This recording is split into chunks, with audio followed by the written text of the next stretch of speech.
एक बार हम सभी मिलकर के इकट्ठे ही उस रीति से ओम शांति बोलेंगे जैसा हम सब ने सुना है। यज्ञ के प्रारंभ में सब मिलकर के बोला करते थे, ओम की ध्वनि लगाया करते थे। गहरा श्वास अंदर लें और उसके बाद धीरे धीरे निकालते हुए ओम शांति की ध्वनि करें। ओ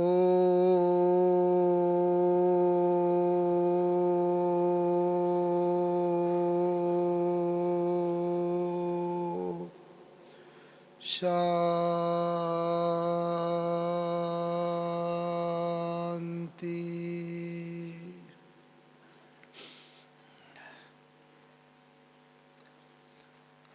ये ओम शांति की ही मधुर ध्वनि है कि इसके भाव में स्थित होने से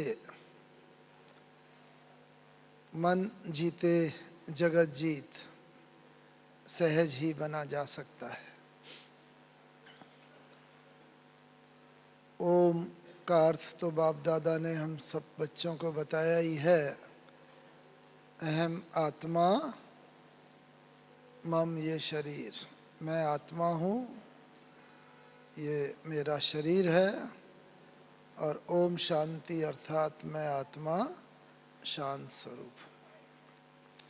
और जब जीतने की बात आती है जीवन के किसी भी क्षेत्र में, चाहे पढ़ाई का हो, व्यवसाय का हो, संबंधों का हो या जीवन का कोई भी क्षेत्र हो, तो जहाँ जीत होती है वहाँ क्या होता है?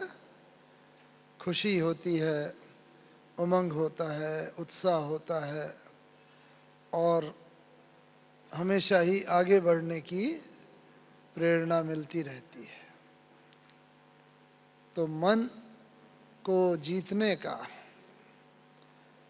या मन को वश करने का बाप दादा ने कुछ सहज ही प्रयोग बताए हुए हैं।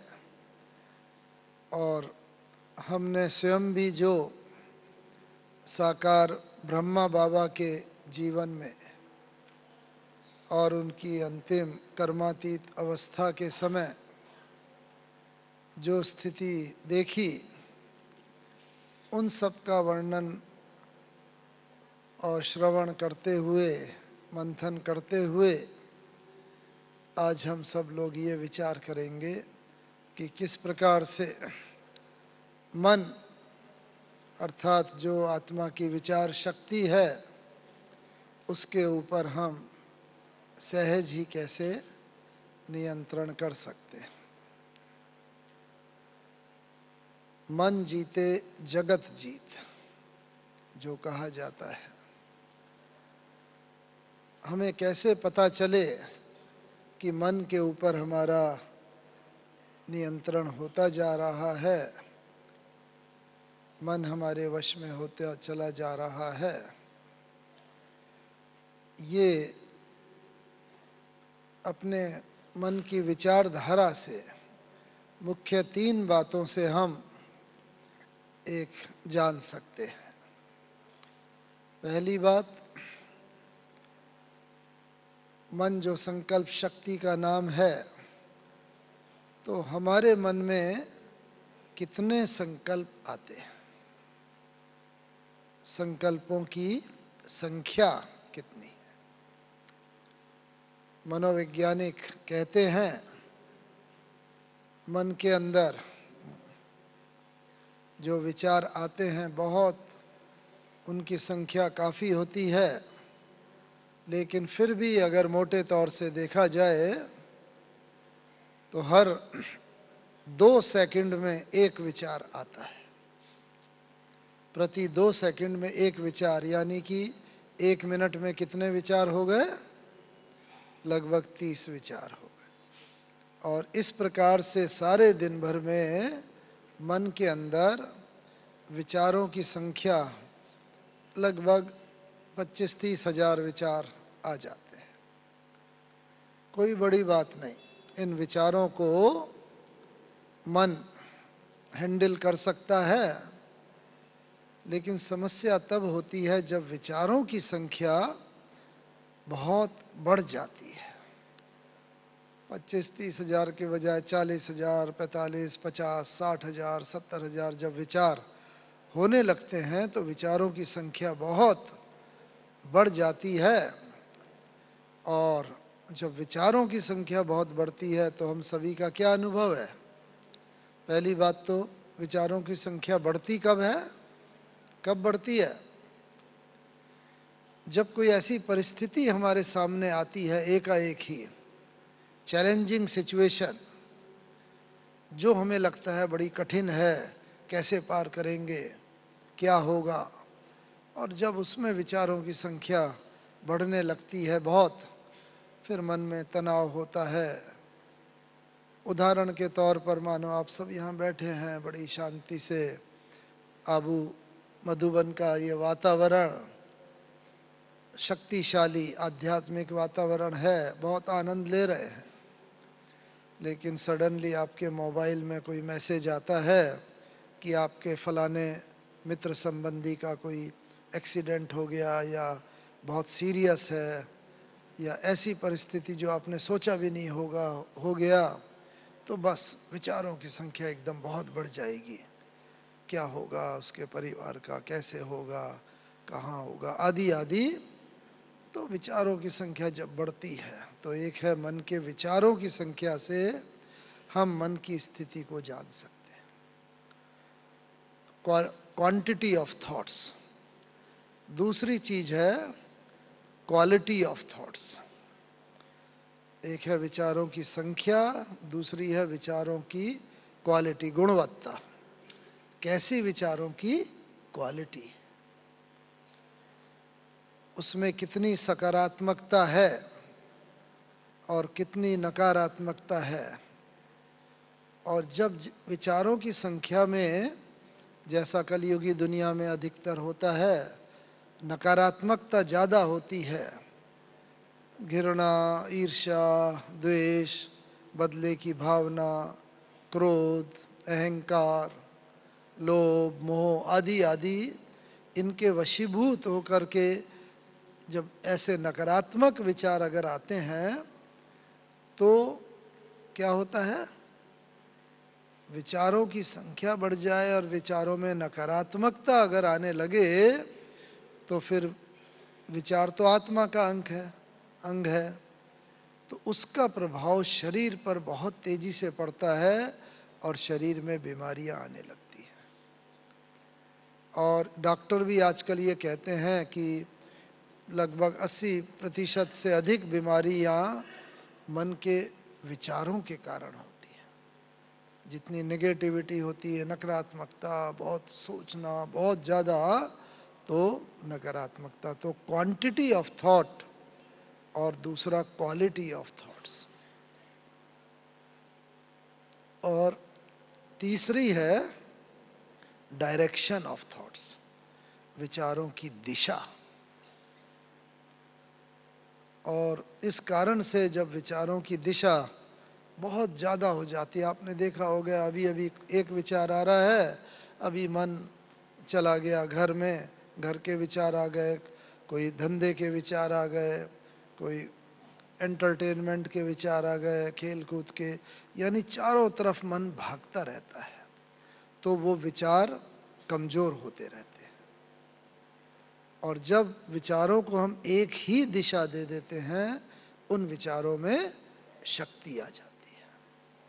बचपन में हम सब ने कहानियां पढ़ी है कि भाई लकड़ी का बंडल अगर होता है पूरा हो तो उसे तोड़ना मुश्किल होता है, लेकिन एक एक लकड़ी को अलग कर दिया जाए छोटी छोटी तो सहज तोड़ सकते हैं। तो जब एक एक विचार अलग अलग दिशा के होते हैं वो कमजोर होते हैं, और जब एक ही दिशा में तो शक्तिशाली।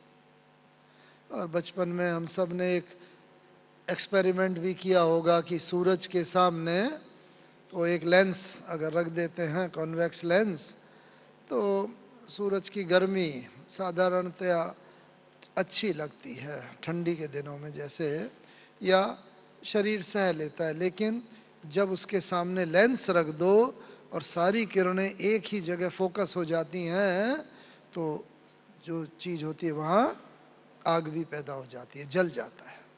वही सूरज है, वही किरणें हैं, लेकिन उनको एक जगह दिशा दे दी तो बस इतनी शक्ति, इतनी एनर्जी पैदा हो गई कि उसके अंदर वो जो भी चीज रखी वो जल जाती है। तो मन जीतने में ये तीनों चीजें बहुत कार्य करती हैं, विचारों की संख्या और विचारों की क्वालिटी, गुणवत्ता।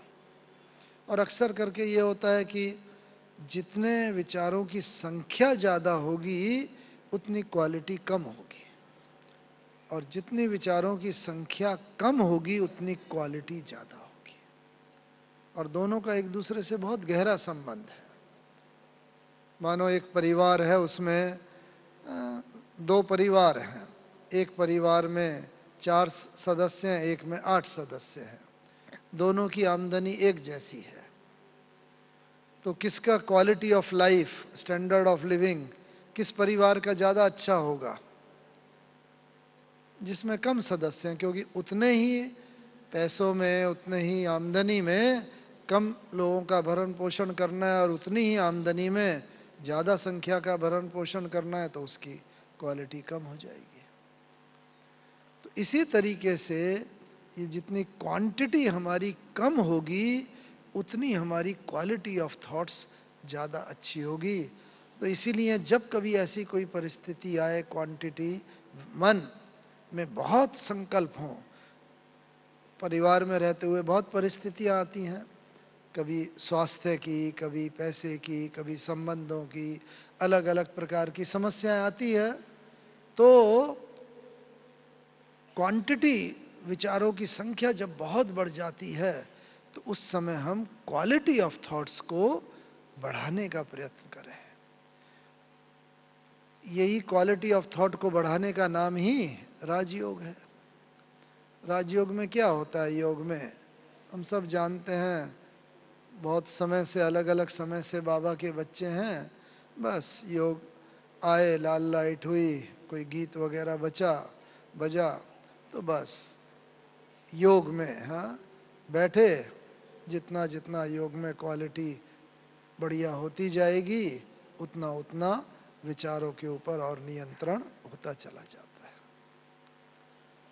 और इस रीति से विचारों को ठीक दिशा देना, उससे हमारे मन के ऊपर धीरे धीरे नियंत्रण प्राप्त होता जाता है। हम सबके सामने आइडियल, हाँ, रोल मॉडल जो है वो है कौन? ब्रह्मा बाबा। देखो, ज्ञान सबने लिया, हम सब, मुझे भी 50 साल से ज्यादा हो गया, बहुत हैं 60, 70, 75, 78 साल हो गए। लेकिन ब्रह्मा बाबा कितने साल में संपूर्ण बन गए? कितने वर्ष में? सिर्फ 33 वर्ष में।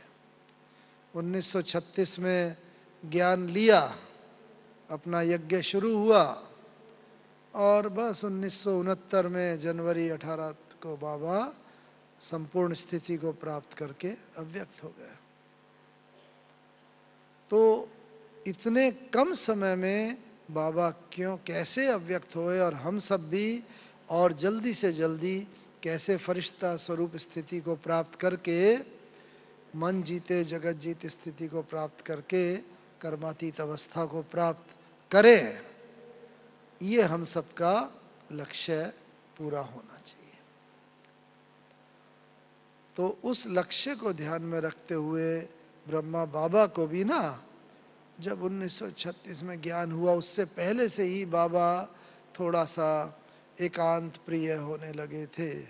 और जब ये ईश्वरीय ज्ञान हुआ बाबा को, तो बाबा के सामने भी यही समस्या पहली आई कि मन बाबा का भाग जाता था, क्योंकि इतना बड़ा धंधा भी फैला हुआ था सब तरफ, परिवार साधारण ही था, साधारण माने बाल बच्चे सब कुछ थे, धंधा था, तो मन का भागना स्वाभाविक है, और मन बार बार चला जाता था। तो बाबा ने क्या युक्ति अपनाई? बाबा ने सुना होगा, बाबा ने मन को पत्र लिखा। क्या पत्र लिखा?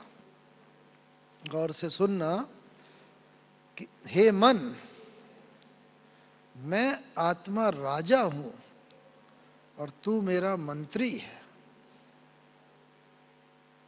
लेकिन तू ज्यादा बलशाली हो गया, तूने मुझ राजा को कमजोर कर दिया और तू भागता रहा इधर से उधर, और तू जहां जहां भागता रहा मैं आत्मा राजा भी तेरे पीछे पीछे भागती रही। लेकिन हे मन, अब मैं तुझे कह देता हूं कि अब मैं आत्मा राजा अपनी स्वस्थिति में स्थित होती जा रही हूं, स्थित हो गई हूं। अब तुझे मेरे कहने पर चलना होगा, मैं तेरे कहने पर नहीं चलूंगा। क्यों? क्योंकि मैं राजा हूं और तू मंत्री है, तुझे मेरे कहने पर चलना पड़ेगा। बाबा ने मन को ऑर्डर किया। भक्ति मार्ग में अक्सर करके हम क्या कह देते हैं? क्या करें, मन बड़ा चंचल है, भाग जाता है, कुछ नहीं कर सकते, उसके सामने जैसे पराधीन हो जाते हैं। लेकिन ज्ञान में आने के बाद बाबा ने जैसे रियलाइज किया और कि मन, तुझे मेरे कहने पर चलना पड़ेगा, ऑर्डर दिया। बस जब हम ऑर्डर देते हैं तो उसको हमारे कहने पर चलना पड़ता है। लेकिन ऑर्डर भी कौन दे सकता है? जो सत्ता में होगा, जो सीट पर सेट होगा। आजकल भी गवर्नमेंट का कोई ऑफिसर होता है या प्रधानमंत्री हो, राष्ट्रपति हो, जब तक वो सत्ता में होता है तब तक हर एक कोई उसकी बात मानता है। लेकिन वो सत्ता में ना हो, रिटायर हो जाए और ट्रांसफर हो जाए, चला जाए, तो कोई उसकी बात मानेगा? नहीं मानता। ऐसे ही अगर मन को हम ऑर्डर देके उसे अपने कंट्रोल में करना चाहते हैं तो पहले मुझे अपने स्वाभिमान की सीट पर सेट होना पड़े और उसके बाद मन को ऑर्डर करना पड़े। अब बाबा ने तो बहुत बहुत हम लोगों को अपने स्वाभिमान की बातें बताई हुई है। बस अमृत वेले से उठकर अपने आप उनमें हम स्थित हो जाए। ओ, मैं सर्वशक्तिवान परमात्मा की संतान हूं, मेरे सामने कुछ भी असंभव नहीं है। मैं बाबा के मस्तक मणि हूं और बाबा के अपने यहाँ सिंहासन पर स्थित होकर के मैं आत्मा अपने इन कर्मेंद्रियों को, अपने मन बुद्धि संस्कार, इनको ऑर्डर कर रही हूं। मैं राजा हूं। बाबा, हम आपके दिल तख्त नशीन आत्मा हैं, हम वही विजयी आत्मा हैं। अपने मन को हम ये कभी ना सोचें क्या होगा, कैसे होगा, मैं विजयी बनूंगा या नहीं। नहीं, सबसे शक्तिशाली चीज मन, और उससे भी शक्तिशाली चीज है सबकॉन्शियस माइंड, अर्थ चेतन मन। उसको जो भी संकल्प दिया जाता है वो उसके में बंध जाता है। इसीलिए बस बाबा, कल्प पहले भी मैं विजयी बनी थी आत्मा, अभी भी आप मुझे विजयी बना रहे हो, मैं कल्प कल्प की विजयी आत्मा हूं। बस ये संकल्प हम अपने अंदर जब डाल लेते हैं अपने सबकॉन्शियस माइंड में, तो क्या होता है, वो ही संकल्प बार बार हमें स्मृति में आता है और वो धीरे धीरे हमें हमारे संकल्पों के ऊपर विजयी बनाता जाता है। इसीलिए मन को हम उसकी क्वालिटी को, विचारों की क्वालिटी को इंप्रूव करने का प्रयत्न करते रहेंगे तो समय पर वही क्वालिटी हमारे विचारों की क्वांटिटी, संख्या को कम करेंगे और हमें उच्च स्थिति में, ऊंचे सिंहासन पर स्थित करा देगी। दूसरी बात, साथ साथ, एक तो इन 3 बातों से हम अपने को पहचानते चलें। दूसरी बात कि जब मन जीते जगत जीत बोलते हैं तो जगत के अंदर तो सब चीज आ जाती है। लेकिन कंडीशन यही है कि मन जीते, मन को जीतने की बात है। तो इसीलिए मन के अंदर जब भी विचार आते हैं, संकल्प आते हैं, तो जैसे बाबा ने मन को पहले ये पत्र लिखा, फिर बाबा ने बुद्धि को भी यही पत्र लिखा, हे बुद्धि, तू भी मन के कहने पर मन के पीछे पीछे भागती रही और तुम दोनों ने मिलकर मुझ आत्मा राजा को इतना कमजोर कर दिया कि मैं भी तुम्हारे वशीभूत हो गया। लेकिन हे बुद्धि, अब मैं तुझे भी कह देता हूं कि अब तुझे मेरे कहने पर चलना होगा, मैं तेरे कहने पर नहीं चलूंगा। क्यों? क्योंकि मैं आत्मा राजा हूं। क्योंकि मन विचार करता है और बुद्धि जब निर्णय देती है, तो जैसे मन विचार करता है बुद्धि भी वैसी ही हो जाती है। इसलिए बुद्धि को शार्प करना वो बहुत आवश्यक है। इसीलिए बाबा ने जैसे कहा है ना कि मन और बुद्धि, ये जो बातें हैं, बुद्धि का विकास हमेशा कहाँ होता है? एकांत में होता है। सही समय पर सही निर्णय आए, बुद्धि में टच हो, वो है बुद्धि की सतो प्रधानता, बुद्धि की शार्पनेस, कुशाग्रता।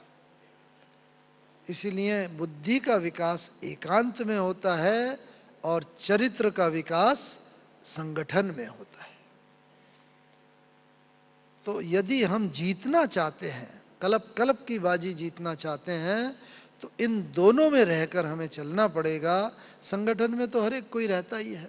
लौकिक परिवार में भी चाहे संगठन होता है अपने लौकिक परिवार का, या दैवी परिवार के अंदर भी सब सेवाधारियों का, भाई बहनों का संगठन, उसमें तो हमारे चरित्र का विकास होता है। संगठन में हमेशा अटेंशन रहती है कि कोई ऐसी बात ना हो जिससे कि कोई मेरे ऊपर उंगली उठाए। तो इसीलिए एक संगठन में अपने ऊपर अटेंशन रहता है और उसमें बुद्धि का उतना विकास होने की संभावना नहीं है। बुद्धि का विकास हमेशा एकांत में, जिसे बाबा कहता है मनन चिंतन में, मंथन में, विचार सागर मंथन, इन सब चीजों में जाओ तो बुद्धि का विकास होगा। और ये मनन चिंतन ये सब एकांत में होता है। तो प्रतिदिन हम ऐसा समय अवश्य निकालें कि जब बहुत सेवा होती है, बहुत सब कुछ होता है, लेकिन थोड़ा समय एकांत के लिए, मन का, बुद्धि का एकांत, वो एकांत जब होगा, उसमें जो बाबा ने मुरली में कहा है, वो जो बाबा हमसे चाहते हैं, हमें अपनी प्रोग्रेस का भी होगा कि कहाँ तक हम पहुँचे हैं, कहाँ तक हमें पहुँचना है। जैसे ब्रह्मा बाबा को भी ना, जब ब्रह्मा बाबा को, हाँ आप सब ने सुना है, जीवन कहानी पढ़ी होगी कि ब्रह्मा बाबा को भी जब संदेशियों ने बताया, गुलजार दादी तब बहुत छोटे थे, बाबा सूक्ष्म वतन में आपके जैसा ही ब्रह्मा बाबा लाइट वाला है, लेकिन उसका लाइट बहुत तेज है, शक्ल सूरत सब आप जैसी है। बस तब से ही बाबा को एकदम बुद्धि में हो गया था, मुझे वैसा ही लाइटधारी बनना है। तो समय प्रति समय, बीच बीच में कई बार बाबा संदेशी से भी पूछते थे, बच्ची जाओ देखो अब कितना फर्क है उसमें और मुझ में। और जैसे जैसे समय निकट आता जा रहा था, संदेशी बताती थी, बस बाबा बिल्कुल आप में और उनमें बहुत कम लाइट भी, लगभग, फिर भी उनमें थोड़ी लाइट और ज़्यादा है। और हमें याद है जब 18 जनवरी को बाबा ने शरीर छोड़ा था, तो हम यहीं पर ही थे मधुबन में, और 17 जनवरी की सुबह आ गए थे, और 17 और 18 जनवरी 2 दिन बाबा की पूरी कर्मातीत स्थिति देखने को मिली। और देखा बिल्कुल, जब 18 जनवरी को बाबा ने शरीर भी छोड़ा और उसके बाद संदेशी को भेजा गया, हाँ बड़ी दादी प्रकाशमणि दादी थी, संदेशी दादी यहाँ हुआ करती थी, तो संदेशी दादी को ऊपर भेजा कि देखो ये क्या, क्योंकि किसी ने ऐसा सोचा ही नहीं था कि बाबा शरीर छोड़ के चले जाएंगे। तो बस पहले तो वो संदेशी जा ही ना सके ऊपर तक, और फिर जब गई तो उसने देखा कि वहाँ तो बस बिल्कुल मैंने देखा, और बाबा थे और बिल्कुल एक जैसे लाइट माइट शक्ति सब, और शिव बाबा की गोदी में ही जैसे कि ब्रह्मा बाबा दोनों बाप दादा, लेकिन कोई अंतर ही नहीं, पता ही मैं पहचान ही नहीं पा रही थी कि लाइट वार ब्रह्मा बाबा हमारे वो कौन है और सूक्ष्म वतनवासी ब्रह्मा कौन है। यानी आत्मा जब अपनी संपूर्ण कर्मातीत अवस्था को प्राप्त कर लेती है तो बिल्कुल सूक्ष्म वतनवासी, ब्रह्मा बाबा के सामने तो उनका अपना स्वरूप था, हम सब बच्चों का भी स्वरूप सूक्ष्म वतन में जैसे वही लाइट की स्थिति का स्वरूप है। हम सबको भी अपनी अपनी कर्मातीत अवस्था को प्राप्त करना है। तो ये इस पर का मुख्य आधार एक तो विचारों पर है, क्योंकि जैसा मन के विचार होंगे वैसी वाणी होगी, वैसा ही कर्तव्य होगा, कर्म व्यवहार, और उसी के अनुसार ही सब चलता है। इसलिए कहा गया है ना कि जैसी स्मृति वैसी वृत्ति, जैसी वृत्ति वैसी दृष्टि, जैसी दृष्टि वैसी कृति कर्म करना, जैसी कृति कर्म वैसी प्रवृत्ति, और जैसी प्रवृत्ति वैसी सृष्टि। तो इन सब का आधार जैसे कि स्मृति से स्मृति, वृत्ति, दृष्टि, कृति, प्रवृत्ति और सृष्टि। तो ये एक अपने को ये चेक करते चलना है कि हमारा, क्योंकि ज्ञान में भी जब आते हैं पहले हम सब देखते हैं वो हमारा सृष्टि, हमारा प्रवृत्ति सुधरती है, प्रवृत्ति से कर्म सुधरते जाते हैं, और सूक्ष्म मन तक, वृत्ति तक बाबा हमें अति सूक्ष्म वृत्ति और स्मृति तक ले जाना चाहता है कि वहां तक पहुंच के हम अति सूक्ष्म संपूर्ण पवित्र कर्मातीत अवस्था में स्थित हो जाए। ब्रह्मा बाबा में और देखा इसमें, क्योंकि रोल मॉडल बाबा है ना, तो इसीलिए हमें चूंकि ये सौभाग्य प्राप्त हुआ, अंतिम 2 दिन बाबा के साथ ही साथ थे तो बाबा की कर्मातीत अवस्था देखने का मौका मिला, और उस समय हमने देखा मन जीते की स्थिति क्या है, वो पहली बार हमने देखी। क्या देखा?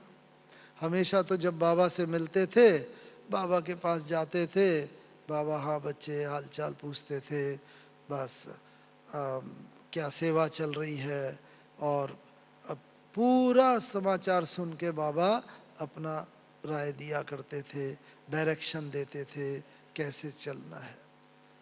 लेकिन उन दिनों हमने क्या देखा 2 दिन में मन जीते की स्थिति, कि बस बाबा के सम्मुख जाते थे, लगभग 6-7 बार मिलने का सौभाग्य बाबा से हुआ।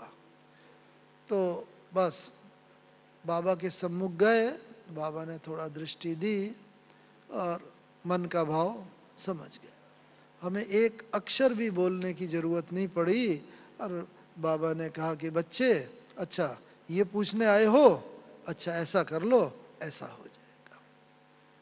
यानी कि मन के अंदर क्या है वो तुरंत पढ़ के और उसका समाधान तुरंत बाबा ने दे दिया। एक बार नहीं, लगभग 6-7 बार 2 दिन के अंदर। और ये कब हो सकता है? जैसे पानी होता है ना, पानी निर्मल हो, साफ हो, स्थिर हो, हम अपनी परछाई भी, प्रतिबिंब भी उसमें स्पष्ट देख सकते हैं।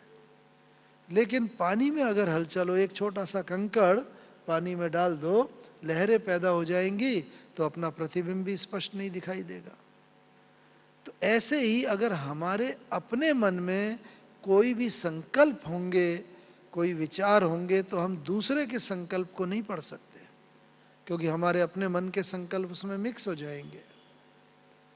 इसीलिए जब अपने मन के ऊपर जिसने भी पूरी विजय प्राप्त की होगी संकल्प पे, वो दूसरे का मन के भाव को तुरंत पढ़ लेगा।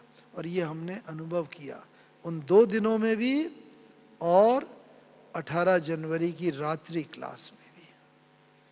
मधुबन में हिस्ट्री हॉल तो सबने देखा है, तब तो वही था, उसी में ही बाबा क्लास कराते थे। तो बाबा ने बस उस दिन 18 जनवरी की रात्रि को बाबा क्लास करा रहे थे। हम भी सम्मुख बैठे हुए थे, जो भी मधुबन के 25, 30, 40 भाई थे, भाई बहने सब बैठे थे। दादी प्रकाशमणि जी सामने ही बैठे हुए थे। तो मुरली सुनते सुनते हमारे मन में एकाएक विचार आया कि बाबा कुछ और बोले, हमारे लिए भी बोले, पुरुषार्थ की बात बोले, और बाबा जिससे और हमें मार्ग प्रदर्शना मिले। तो बस मन में संकल्प आया, और बाबा तो चूंकि कर्मातीत अवस्था को प्राप्त कर चुका था, बाबा तक वो संकल्प पहुंचा होगा, और तुरंत ही बाबा ने कुछ महावाक्य उच्चार दिए जो आज तक भी टेप के अंदर वो भरे हुए हैं 18 जनवरी की रात्रि क्लास में। और इस रीति से बाबा ने, जो भक्ति मार्ग में कहा जाता है कि भक्त जब भगवान को याद करता है, भगवान के सम्मुख अपनी कोई इच्छा रखता है, तो भगवान क्या करते हैं? बस एक ही शब्द निकलता है, तथास्तु, और भगवान अंतर ध्यान हो जाते हैं। तो बस यही बात मन में संकल्प उठा, बाबा कुछ बोले, बाबा तक पहुंचा, तो यही भगवान का, क्योंकि बाबा ने कहा इस समय हम सब, कुछ दिन पहले ही मुरली में आया था, हम सब अपनी प्रजा भी तैयार कर रहे हैं, राजाई भी, प्रजा भी, और भक्त भी हम तैयार कर रहे हैं, जो द्वापर युग से हमारी मूर्तियां रख करके वो पूजा करेंगे। तो हम सभी तो हैं द्वापर युग से श्री कृष्ण की पूजा करेंगे, और ब्रह्मा बाबा तो श्री कृष्ण की आत्मा ही है। और इस रीति से मन में जो भी होगा वो तुरंत बस हमारे जो इष्ट देव हैं उन तक पहुंचता है, और उस हिसाब से हमारी इच्छा पूर्ण होती है। तो ये बाबा का खास देखा। इसीलिए मन जीते जगत जीत का एक ये लक्षण है कि अपने मन पर संपूर्ण विजय, और इसी को इच्छा मात्रम अविद्या कहा गया है। कोई इच्छाएं मन के अंदर जो न हो, इच्छाओं की भी अविद्या हो जाए, ये बाबा का प्रत्यक्ष देखा।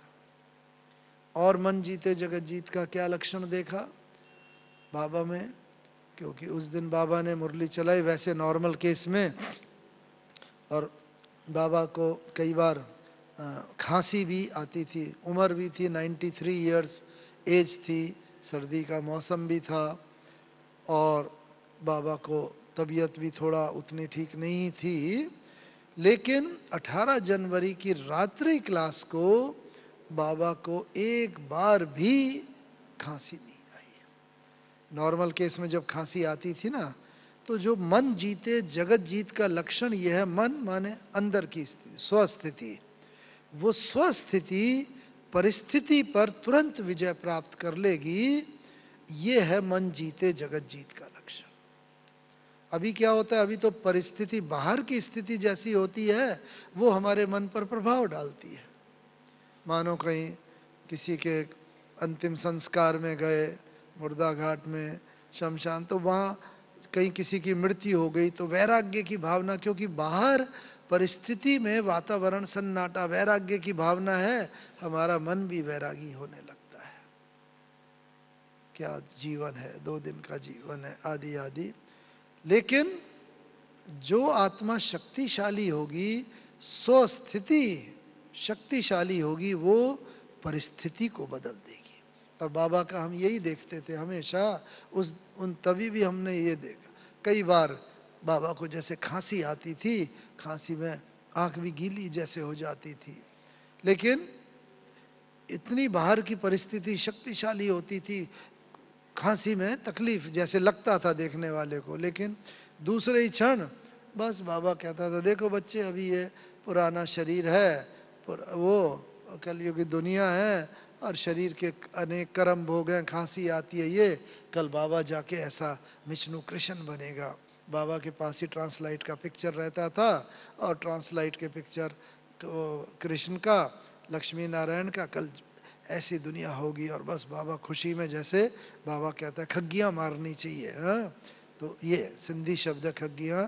तो बिल्कुल बाबा का स्वरूप, एक मिनट पहले जो खांसी आ रही थी, तकलीफ हो रही थी, और बाबा उस बात को देखो, बाबा कल जाके ये बनेगा, ऐसी दुनिया, कोई शारीरिक व्याधि नहीं, कोई प्रकृति भी सुखदायी होगी और ऐसा।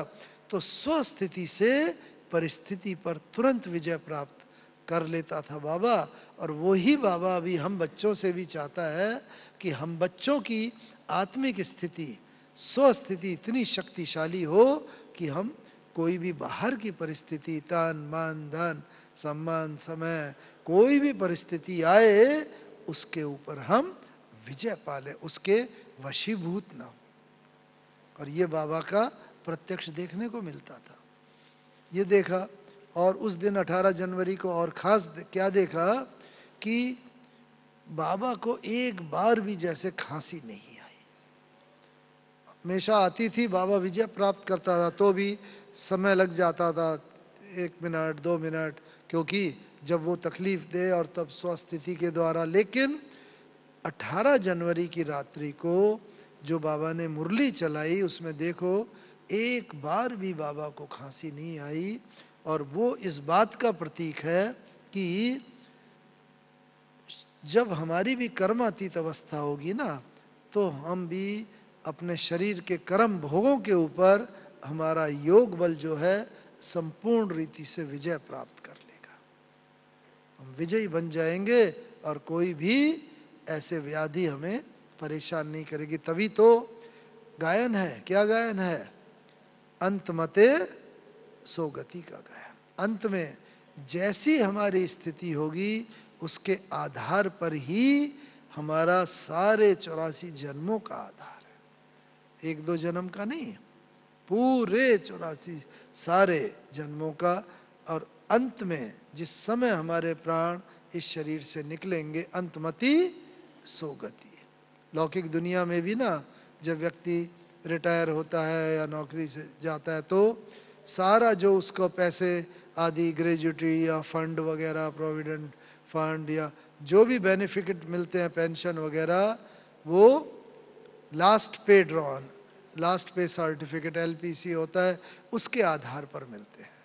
लास्ट क्या पे ड्रॉ की है उस पर ही ये सब चीज, पेंशन हो, प्रोविडेंट फंड हो या ग्रेजुटी, सब कैलकुलेट होती है। ऐसे ही इस आधार पर ही लास्ट ब्रीथ, अंतिम समय हमें किन्हीं देहधारियों की स्मृति रही, वैभव की, व्यक्ति वस्तु जो रही, उसके पास जाके हमें फिर से अपना कर्म भोग चुकतू करना पड़ेगा। और इसीलिए बाबा कहता है ऐसी स्थिति हो कि अंत में कोई भी याद न पड़े, कोई भी याद नहीं पड़ेगा, तो उसके आधार पर ही सारा। तो ये प्रत्यक्ष बाबा को भी देखा, और ये तब भी होगा जब हमें कुछ उसका आभास हो जाएगा।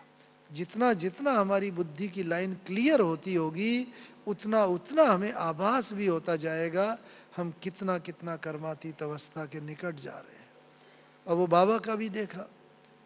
उस दिन बाबा ने 18 जनवरी को ना, वैसे रोज रात को क्लास 9 बजे होती है, 8:45-9 बजे, लेकिन उस दिन बाबा ने ना, पहले तो सारा दिन भर ईशु दादी को कहा, जो बाबा के तब तो पत्र ही लिखा करते थे ज़्यादातर, कि जो भी पत्र बचे हुए हों वो सारे लिखा लो, कोई भी काम पेंडिंग न रहे, आज सारे काम पूरे कर लो बच्ची, पूरे करवा लो।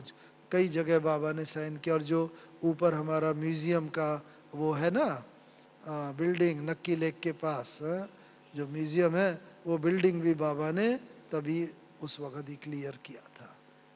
और इस रीति से बस बाबा ने कहा, और रोज क्लास 9 बजे होती है, लेकिन उस दिन बाबा ने क्लास अनाउंस करवाई कि आज बाबा क्लास जल्दी लेगा 7 बजे। तो सब लोग भोजन आदि करके आ गए, और 7 साढ़े 7 तक, 7:15 तक सब इकट्ठे हो गए। और उस दिन बाबा ने आके जल्दी क्लास ली।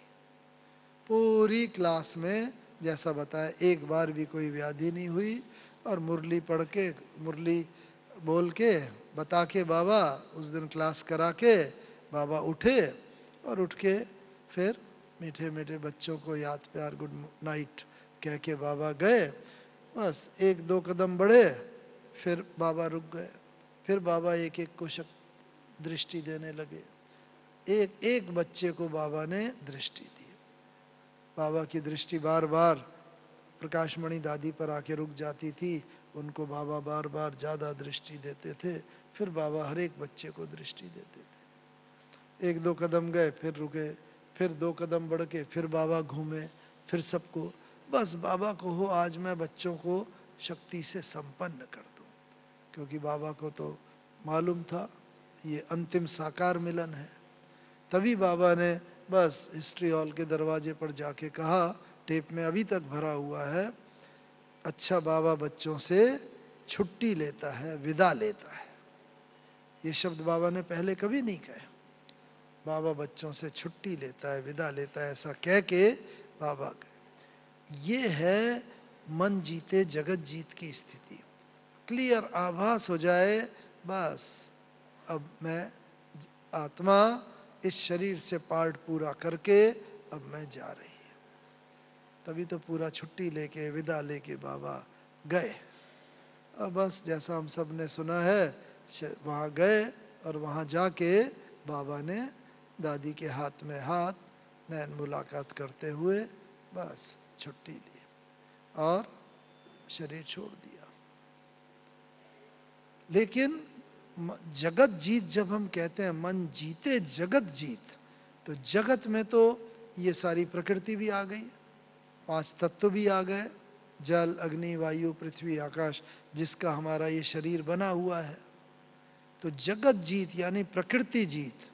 कल भी मुरली में था ना, आज भी मुरली में ना, माया जीत और प्रकृति जीत, वरदान के अंदर आज भी मुरली में था बाबा। तो प्रकृति जीत यानी ये प्रकृति पांच तत्वों का बना शरीर है, प्रकृति जीत का लक्षण भी उसके बाद तभी देखे। बाबा ने शरीर छोड़ा 18 जनवरी को रात्रि को, अर्ली रात्रि, लेकिन और बाबा का 18 की रात शरीर रखा रहा, 19 का सारा दिन, 19 की रात, 20 का सारा दिन, 20 की रात, और 21 को भी दोपहर के बाद संस्कार किया गया। क्योंकि सब तरफ से बच्चे आ रहे थे, टेलीफोन टेलीग्राम आ रहे थे, रखो शरीर हम पहुंच रहे हैं पहुंच रहे हैं। तब ये इंटरनेट और ईमेल ये सब तो होते नहीं थे, तो इसलिए रखा रहा। और लेकिन ब्यूटी क्या, न कोई इंजेक्शन दिया गया था, न कोई केमिकल लोशन, कोई ऐसा पदार्थ लगाया गया था बॉडी के लिए। लेकिन लगभग 65 घंटे के बाद भी बाबा का शरीर वैसा ही चमकता हुआ था। और सबसे बड़ी बात, शरीर के अंदर की फ्लेक्सिबिलिटी। नहीं तो जब आत्मा शरीर छोड़ के चली जाती है तो शरीर जैसे कि बिल्कुल स्टिफ हो जाता है। लेकिन बहुत हद तक, क्योंकि जब 21 को जहाँ शांति स्तंभ है वहाँ पर बाबा का अग्नि संस्कार किया गया था, तो जब बाबा का शरीर वहाँ ले गए और स्नान आदि करा के, तो बिल्कुल वैसा ही चमकता शरीर, कोई दुर्गंध नहीं, और शरीर के अंदर बिल्कुल ऐसा ही लगता था जैसे बाबा सो रहा है। और बस हमेशा बाबा से जब कोई मिलते थे, बाबा अगर टहल रहा होता था या खड़ा होता था घूम रहा, तो बस बाबा हमेशा आओ बच्चे आओ, ऐसे दोनों हाथ फैला देता था और हम लोग चुंबक की भांति बाबा की बाह में खिंच के चले आते थे। और आते ही बस कुछ क्षणों के लिए एकदम अशरीरी स्थिति का एकदम अनुभव होता था, जैसे देह से एकदम न्यारे हो गए, विदेही हो गए।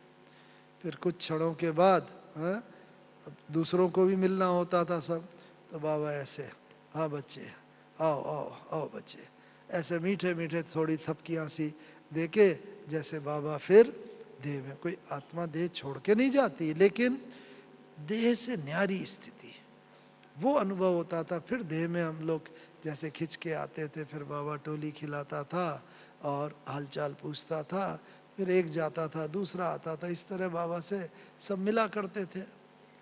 बस उस दिन भी ऐसा ही लग रहा था, भले 18 जनवरी के बाद 18, 19, 20, 21 जब संस्कार में ले गए कि बिल्कुल बाबा जैसे लेटा हुआ है और बाबा हमेशा की तरह कहेगा, आओ बच्चे, आओ मीठे बच्चे।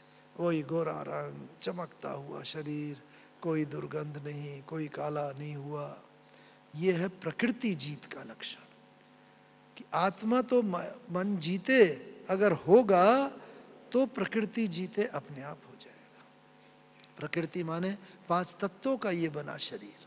और ये देखा, ये तो एक बहुत बड़ा और होता है कि कैसे हम प्रकृति जीत बन सकते हैं, एक एक प्रकृति के तत्व के साथ अपना मित्रता करके। लेकिन ये बात जो है कि मन जीते अगर होगा तो जगत जीत, मन जीते जगत जीत, मन जीते प्रकृति जीत, मन जीते सब जीत अपने आप इसके अंदर हो जाती है। तो ये लक्षण बाबा का प्रत्यक्ष देखा उसमें।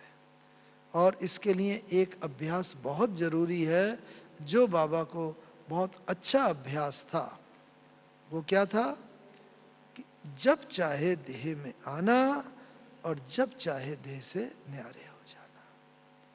मधुबन में बाबा से पार्टियां मिलती थी तो पार्टी या तो झोपड़ी में मिलती थी या हिस्ट्री हॉल में जो है, या बाबा से कमरे में भी 2, 3, 4 होते थे तो कमरे में भी मिल लेते थे। अगर और 5, 6, 7, 8 होते थे तो झोपड़ी में, और बड़ी पार्टी 15, 20, 25 होते थे तो हॉल में, हिस्ट्री हॉल में। और बस ब्राह्मणी जाती थी, टाइम दिया होता था, मानो 11 बजे ये दिल्ली पार्टी आए, 11:30 बम्बई पार्टी आए, 12 बजे कलकत्ता पार्टी, ऐसे अलग अलग। तो बस जो भी पार्टी टीचर जाती थी बस देखती थी बाबा बस बैठा है, अपनी मस्ती में बैठा है और आंख खुली हुई है। टीचर सामने भी खड़ी हो जाती थी कई बार, और कई बार बस बाबा का जैसे ध्यान ही नहीं।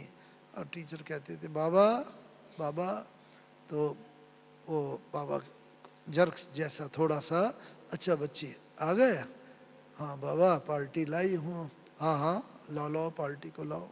फिर पार्टी वाले सब आते थे, बैठते थे, बाबा से मिलते थे, हाल चाल टोली वो सब होके परिचय के बाद फिर पार्टी जाती थी।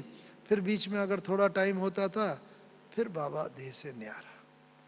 तो मुख्य बात यह है कि बाबा कहता है जब आवश्यकता हो देह में आओ, कार्य व्यवहार करो, और जब थोड़ा भी फ्री हुए देह से न्यारे होके अपना अशरीरी हो जाओ। और उस समय आत्मा बाप की स्मृति और जो बाबा ने अपने अलग अलग स्थान बताए हैं बुद्धि योग को वहां ले जाओ। एक ये स्थिति आवश्यक है। और ये पेपर जो है, ये चीज जो है, ये हमें देह से न्यारा बनने में बहुत बहुत सहयोग देगा। क्योंकि बाबा ने बताया इस समय ना, अंत समय में 2 पेपर मुख्य होंगे। एक तो देह का पेपर, लास्ट में लास्ट पेपर है, वो है शरीर का, बीमारी का। बस जो भी बचे खुचे हिसाब किताब हैं वो इस देह से शुक्त होंगे, और उसका सहज साधन है ये देह से न्यारा होने का। और दूसरा बड़ा पेपर है वो है परिवार का पेपर। क्योंकि जब किसी भी आत्मा के कोई संस्कार देखते हैं तो बस लगता है अरे ये 20 साल पुराने, 25 साल, 40 साल पुराने, इनमें भी ये संस्कार, ये कमी। जब किसी की कमी कमजोरी की तरफ निगाह जाती है तो व्यर्थ संकल्प बहुत चलने लगते हैं। तो उसके लिए बाबा ने कहा है एक परिवार का ये पेपर सबके सामने आएगा, क्योंकि बाबा का परिवार तो बढ़ता जा रहा है। तो इस पेपर में पास होने के लिए बाबा ने क्या कहा है कि एक तो सबको हम तीनों कालों की दृष्टि से देखें। जब वर्तमान देखते हैं सिर्फ, अरे इसमें ये कमी, इसमें अभी तक ये क्रोध, इसमें अभी तक ये संस्कार, तो वर्तमान देखते हैं। लेकिन तुरंत एक तो तीनों कालों की दृष्टि से देखें। ये वही आत्मा है जो सतयुग में महाराजा महारानी थी, अभी भले ये पार्ट है लेकिन फिर से ये आत्मा वो बनने वाली है। और दूसरा ये सोचें कि भगवान ने हमें चुना है, ईश्वर के हम चुने हुए रतन हैं, ईश्वर ने इस आत्मा को चुना है। और भगवान का सिलेक्शन कभी गलत नहीं हो सकता। इसीलिए उस पर अगर हमारा फेथ होगा तो कभी भी किसी भी आत्मा की कमी और कमजोरी पर हमारी निगाह नहीं जाएगी। और फिर जब कमी कमजोरी पर नहीं होगी, हर आत्मा के गुण को देखने का अभ्यास हो जाएगा ना, फिर मन जीते जगत जीत बहुत सहज हो जाएगा। जो मन में होता है वही वाणी में आता है, वही दृष्टि में आ जाता है। मन में प्रेम होगा, प्रेम भाव दृष्टि में आएगा। मन में क्रोध होगा, क्रोध का भाव दृष्टि में आ जाएगा। तो इसीलिए इसके लिए बाबा ने बताया है साक्षी दृष्टा होके। पता कैसे चलेगा हम मन जीते होते जा रहे हैं? हमारे अपने दृष्टिकोण से, साक्षी दृष्टा से। क्योंकि बाबा ने इसमें 4 चीजें बताई हैं। साक्षी दृष्टा, हाँ, एक होता है दृष्टा। दृष्टा माने देखने वाली, आत्मा दृष्टा है। ये आंख जो है ये है दृष्टि, ये खिड़की है। आंख नहीं देखती, बल्कि आत्मा इन आंखों के द्वारा देखती है। तो दृष्टा जो है इस दृष्टि के द्वारा जब दृश्यों को देखता है, सारे संसार में ये दृश्य है, कोई भी दृश्य परिवार का है, बाहर का है, अंदर का, घर का, तो एक दृष्टा, दृष्टि, दृश्य है। और जब इस दृष्टिकोण से देखते हैं तो हमारा इतिहास में दृष्टांत बनता है। और वो दृष्टांत फिर समय प्रति समय वो ही बाबा बताते हैं, वही लिखा जाता है, वही इतिहास बन जाता है। तो हम सब का भी ये इतिहास जो बन रहा है, ये हमारे इस दृष्टिकोण से। और दृष्टि हमारी कैसी? साक्षी दृष्टा। और वो उसका आधार है मन के ऊपर। मन जितना इस स्थिति में स्थित होगा तो हमारी दृष्टि भी वैसी होगी।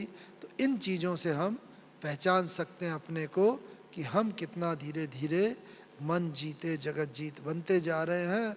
और जितना जितना हम मन को जीतते जाएंगे, विचारों के ऊपर कंट्रोल होता जाएगा, उतना उतना हमारे ये दृष्टि, वाणी, ये सब स्वतः ही एक साक्षी होकर के हम कर्म करेंगे, जिसे बाबा ने बताया डिटैच्ड इन्वॉल्वमेंट।